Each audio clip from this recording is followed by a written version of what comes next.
What is going on, everyone? Welcome to the Thai Life channel. My name is Min, and today I am going to show you everything I know about freeform, or you can call it sculpting. And we're really going to talk about, is it good for you? Is it easy to do? When do we actually use freeform and when do we not use freeform? All of that will be answered in this videos. And if you guys are new to this channel, my name is Min and I am a nail technician, and all I do is post video about nails and my life and really make fun experience nail videos that everyone can relate. So if you are new, stay tuned, subscribe to the channel, hit the bell button, get all the notification, you know the routine. So let's start with sculpting. Back in the day, sculpting was something very popular before tip was invented.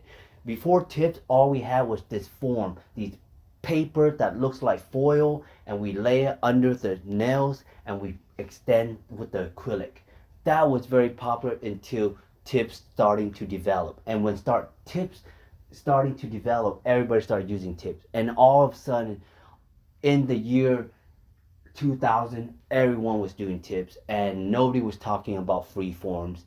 And all of a sudden the next generation now tech as of today are bringing back freeform, and they're gonna call it sculpting. Very fancy words, right? But let me ask you, is it going to be helpful to learn how to do this process? The answer is yes. Why? When do I actually use form? I use form, let's say if a client comes in, they need a finger fix, and I don't want to take off the whole tips because the tips are still on really well. I form it, I fix the chip. Another reason why I use form is, let's say I have a client who's been wearing tips for a while, and you notice every time they come back, there's always some kind of lift on the side of their fingernails. Not on the top, on the side. So it's like they're constantly having their natural nail growing out, and when the natural nails start growing out, it's kind of growing opposite from what the tips that you place on the nails. That do happen in the nail industry with clients. So this is why I actually enjoy using form on my clients, because I actually have clients who have that problem where they're lifting on the side, but ever since I started using sculpting on them, what's nice about sculpting is that you're able to lay the acrylic exactly how their natural nails without gluing anything down, and the acrylic just pretty much has the adhesive that just bonds all the nails and the acrylic together to make that extension. But a lot of nail tech who are starting out will find sculpting very hard. Let me tell you things that are hard about sculpting. The hardest part about sculpting will be, first, laying the paper perfectly onto the client's fingernails. So as a nail tech, you kind of have to have that good determination if this client's nail condition is worth using form. Because if you have a client whose nails are very, very short and their skin are overlapping the natural nails, it is very hard to apply form. It's even hard to apply tips with those fingernails because there's no type of surface for the glue or the adhesive to lay on. Those are hard. Those kind of client, I do recommend just starting out with manicure and just try and grow their nail out slowly. And then once their nails start growing out, then you can decide you want to use tips or form. But let's say you have a client coming in and they just have a decent amount of good enough condition natural nails. So what you want to do is you lay out the form. That's the hard part. But once you lay out the form, y'all, that is it. You're just gonna go in with the application. Okay? Why is it so easy? Because once you lay the form, that is it. You just put the primer and you go with the extension. Now, the second hardest thing about using form is really you have to be really good at acrylic application. That is the reason why a lot of nail tech love using tips, because once the tip is there, you can just lay the acrylic and the acrylic just kind of fall into its place. With form, some of the form can be longer than what the client's length wants. So the form can be 3 inches long, but if the clients only want their nails to be like half an inch. So now the hardest part is when you lay the acrylic, you have to know how much acrylic you're picking up from the monomers, and you also have to know how to lay the bead onto the nails, and you also have to know when to stop the bleeding of the acrylic when you lay it on the nail. So those are the things that you really have to think about when you are doing form. And that is why when you are a beginner nail tech, it is a little bit harder. even veteran today still find freeform hard because it's just the way you have to lay the form and the way you lay the acrylic. That's why a lot of salons do not offer form. So let's talk about the positivity in form, okay? The positivity in form is that once you lay the form paper onto the nails, if you're good at the acrylic, all you have to do is to lay the acrylic on to a certain length that the clients want. But the best part about form is that while you're laying on the acrylic, you are also forming the length and the shape at the same times. And because you're able to lay the shape and the length at the same times, how fast did that save you in time? Just think about this. While you're applying tips, you kind of have to shape the tips into the shape that the clients want. Almond, stiletto, round, coffin, etc. Right? But imagine when you are doing sculpting, you are shaping as you lay the acrylic. Like this client that I am showing you right now, she wants stiletto nails. Okay? If you were going to apply a tip, you have to apply the tips, you cut the tips into the stiletto, you shape it sharp. That's a lot of work and that's a lot of hand movement and it can hurt your wrist. Let alone you can go keep filing and you got to go do 10 fingers of those filing. So with sculpting, here I am forming this stiletto shape as I am going in with the acrylic. So my friend, this is actually going to save you a lot of time. See, I never realized sculpting really saved me that much time until I started doing more frequently. And and what I want to share this with you is I want you to know that sometimes you might not do this process every day, but it's really important that we have this process down in the back of our head. It's because we need to know and be ready for any type of customer who expect us to perform a certain task. That's why as a nail tech, I never stop learning. You always have to figure out what is new and what is demanding. Because if you don't follow the demands of what's trending in any type of industry, you're always going to fall off the wagon. And we don't want you to fall off the wagon, okay? We want you to stay on the wagon. So as I'm forming the shape, as I'm getting it down, but just want to let you guys know that another thing that's benefit about sculpting is that it's really going to help you really get better at acrylic application, y'all. Like if you able to do sculpting, you are able to do any type of acrylic design because sculpting takes time. It takes like a lot of patience, especially during the winter time. The winter times things tend to dry a little bit slower, right? Summertime things tend to dry a little bit faster, which is okay. I rather it dry a little bit fast so I can just, but when it starts dripping sometimes.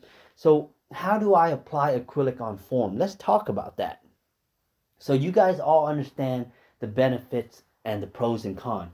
Let's talk about how you apply acrylic onto the form. What I usually do is, of course, I take a little deep breath. I gotta analyze in my head.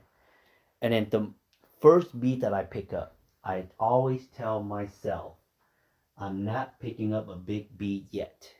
First, I have to lay the foundation. Once I get the foundation and the shape down, I can add more acrylic on top of the acrylic that I put on the first base. So that's how I go in with the acrylic application. And this is probably the hardest part in terms of doing sculpting, y'all. It's just, there's a lot. You gotta eyeball everything. You know, tips are easy. You measure the tips, they all consistent, and you're good. Freeform, that's why they call it freeform. You're freestyling the extension. So you kind of have to get at eyeballing the length, eyeballing the shape. So what I usually do is I keep my eye really focused, really focused to the middle of the finger. And every time I shape, I try to focus the shape going into the center, you know. So let's really elaborate on acrylic application, okay? So here I am, picking up the bead, and I'm going to lay my first bead onto the nail. I'm going to just focus on getting the acrylic closer to the cuticle and around the side. Once I get there, I am going to focus on working on the side wall. When I say side wall, I'm talking about the side of the fingernail. As you're pulling the acrylic down to extend the acrylic to the length that the client wants, sometimes the acrylic will spread to the side. And that's when I call it sidewall. So what you're going to do is you're going to get the brush and you're going to bring it back. You're going to bring it back. You're going to bring it back from the left, from the right, from the left, from the right.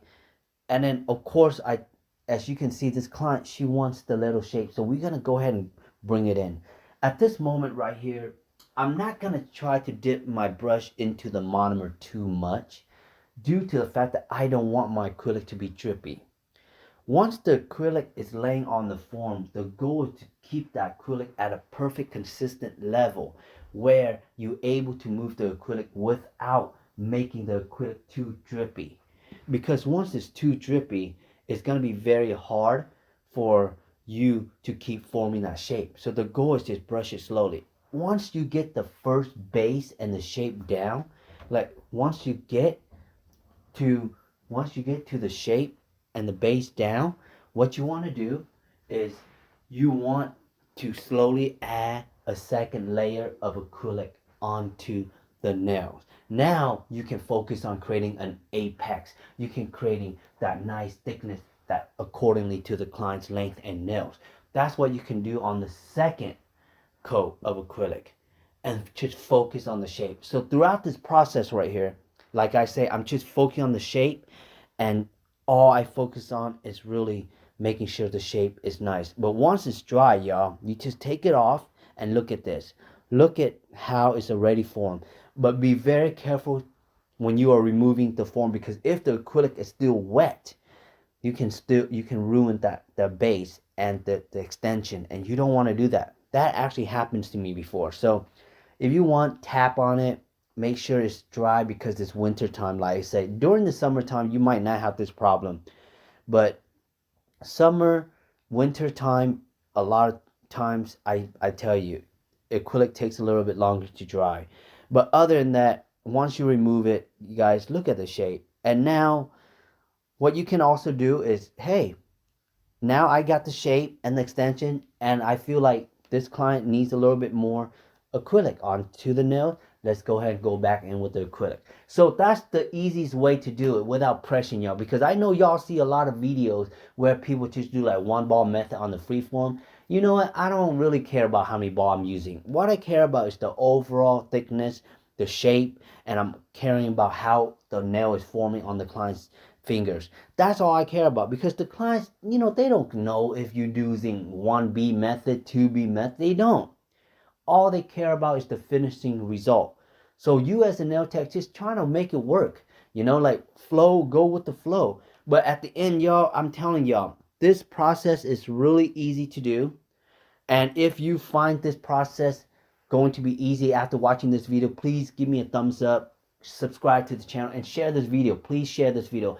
The more you pass this video on to another person, it's just going to help me out reaching this information and this knowledge to more people who's needing this kind of help. Because now it's a struggle, y'all. There's a lot of people struggling, and there's a lot of people who don't have no answers to if this is really going to be their career or not. And that sucks. That really sucks. We don't want nobody to really go through that part. So I'm trying to show everyone like any type of skills that I have. And it does take time to build this craft, guys. It's not going to happen overnight. It's not going to happen because you finish watching my videos. It's going to happen because you practice. It's going to happen because you keep pushing yourself, okay? You know, this is an art, and the only way to get better is you just going to keep doing it. And at the end, y'all, that's pretty much it. You file the nail, you shape the nail, you do the design on it, and you gave the clients a sculpting set. See how fun that is, y'all? That's how easy. Look how clean her shape is. And at the end, that's the design that we did, y'all. Everything we did is freehand sculpting, and I know you guys can do the same. Go out there, guys. Make sure you offer this service to the clients and be that nail tech that you want to be. Make sure you like this video, subscribe to the channel. And again, as you all know, I appreciate you guys for watching. I will see you guys on my next video. Till next time. Thank you.